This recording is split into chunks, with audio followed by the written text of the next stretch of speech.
Haleluya, puji Tuhan. Salam sejahtera Bapak, Ibu, Saudara-saudari, keluarga GPD LCD Magelang.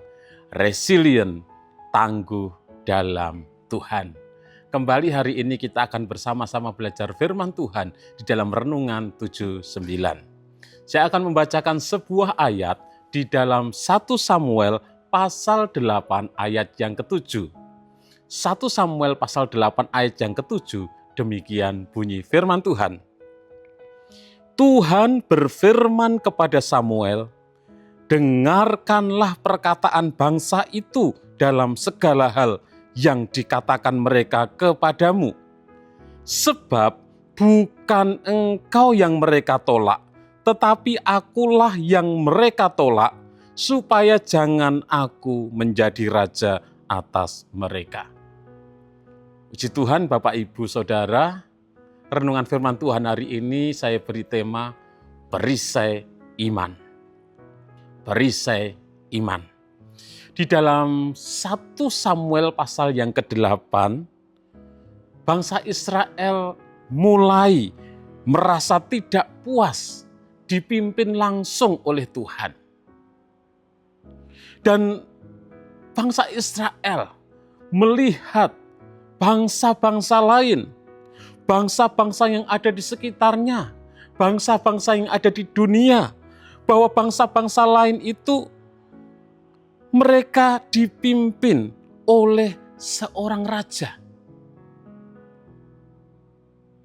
Kemudian bangsa Israel ingin menjadi seperti bangsa-bangsa lain, ingin menjadi seperti bangsa-bangsa yang ada di dunia.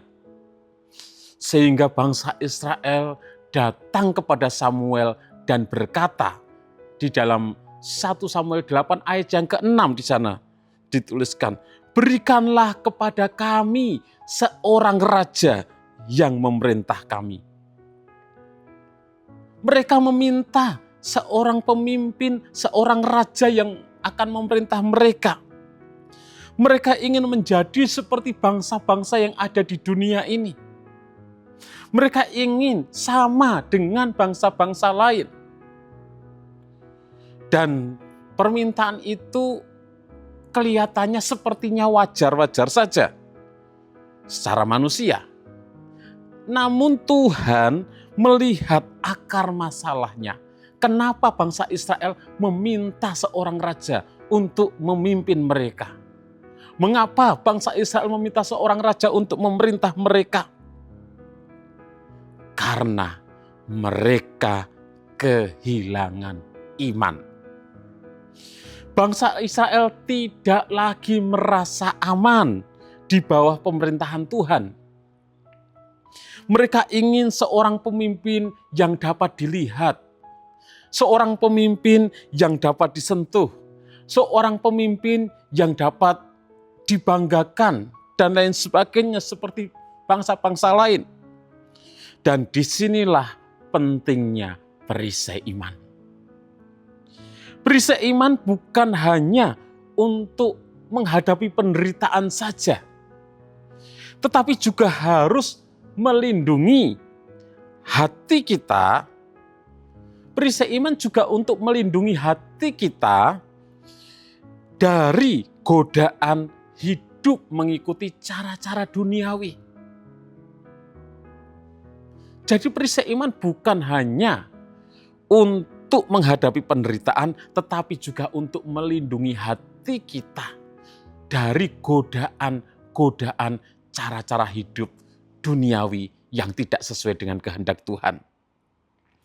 Yang pertama, perisai iman menjaga kita dari keinginan menjadi seperti dunia. Menjaga hati kita supaya tidak memiliki keinginan cara hidup sama dengan orang-orang dunia. 1 Samuel 8 ayat 7 dikatakan tadi, bukan engkau yang mereka tolak, tetapi akulah yang mereka tolak.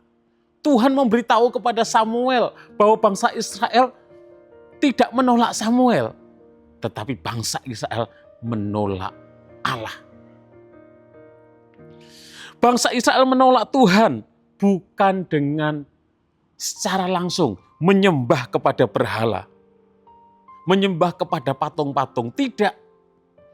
Tetapi dengan lebih percaya kepada cara-cara yang ada di dunia, kepada cara-cara manusia, sistem-sistem manusia daripada kepemimpinan Tuhan.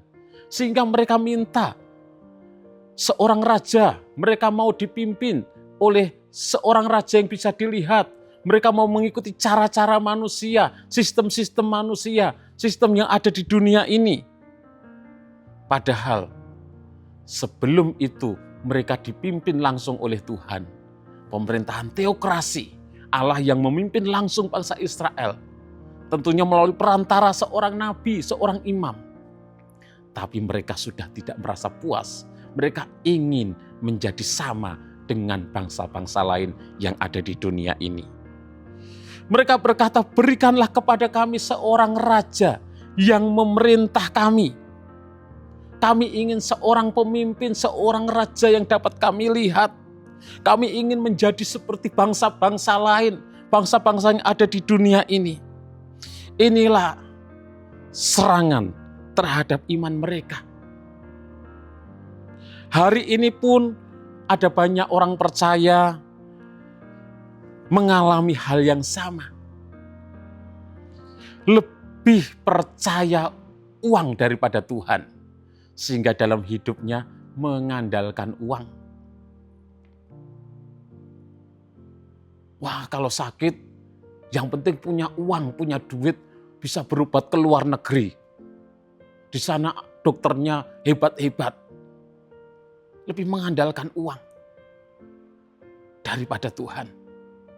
Wah, kalau punya masalah, yang penting punya uang. Sudah kasih uang saja itu selesai, beres masalahnya.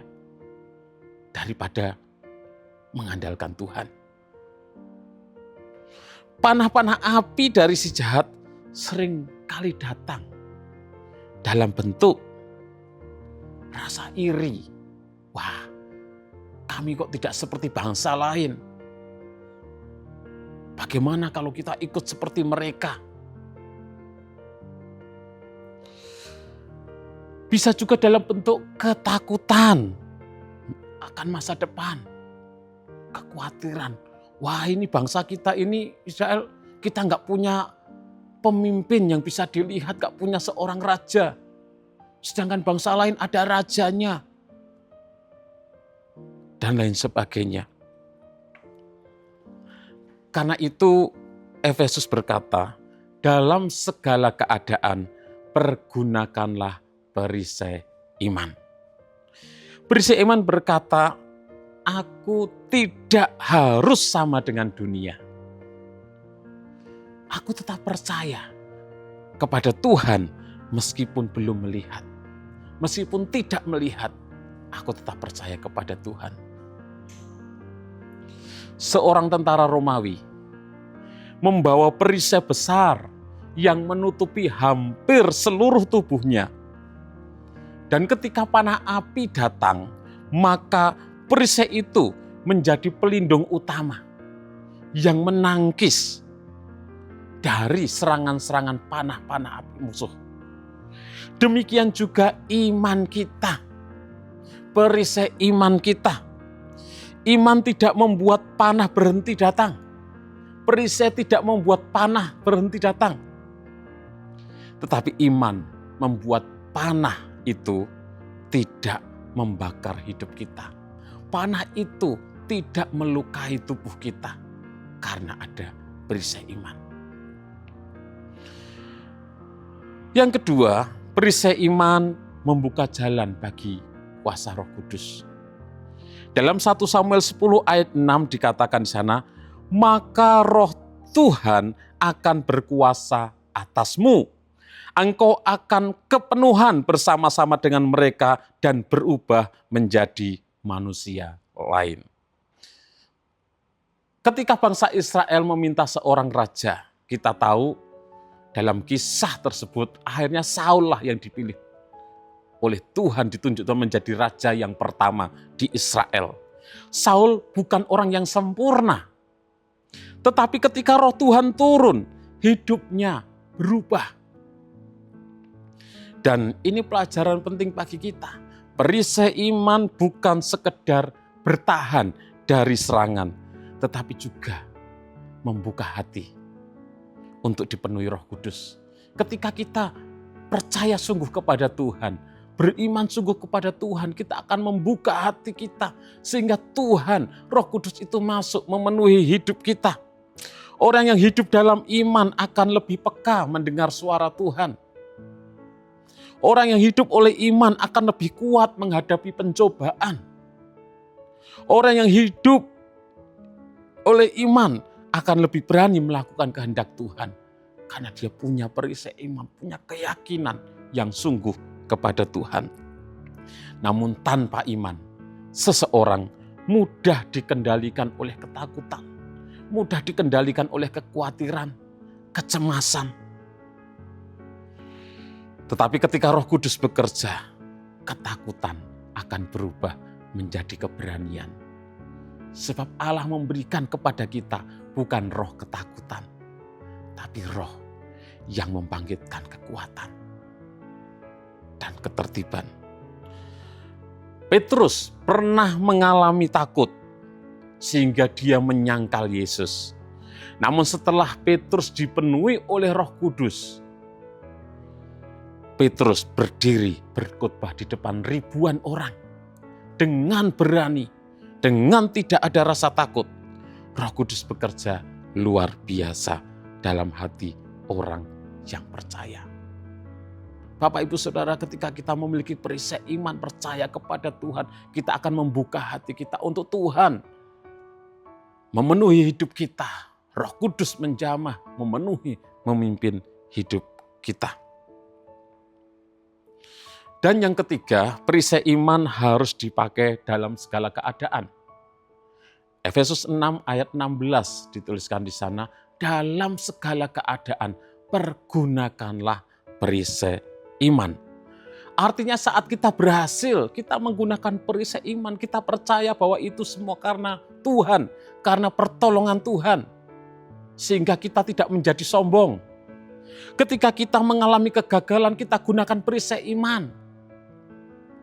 Sehingga kita tidak terpuruk, putus asa di dalam menghadapi kegagalan. Kita percaya Tuhan punya rencana yang indah di balik semuanya itu.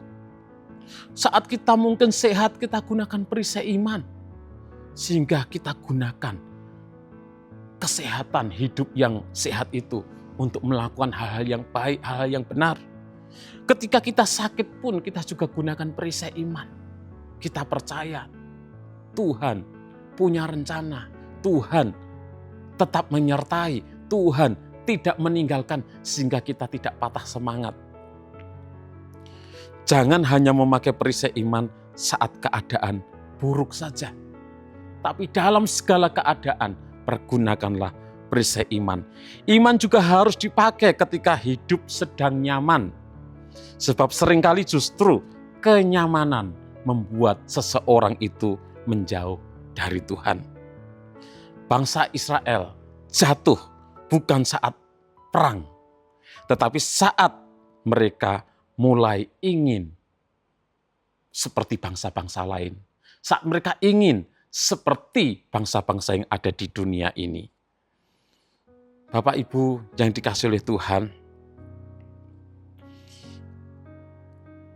marilah sebagai umat-umat Tuhan, kita terus gunakan perisai iman itu untuk menjaga hati kita sehingga kita tidak ingin menjadi serupa dengan dunia.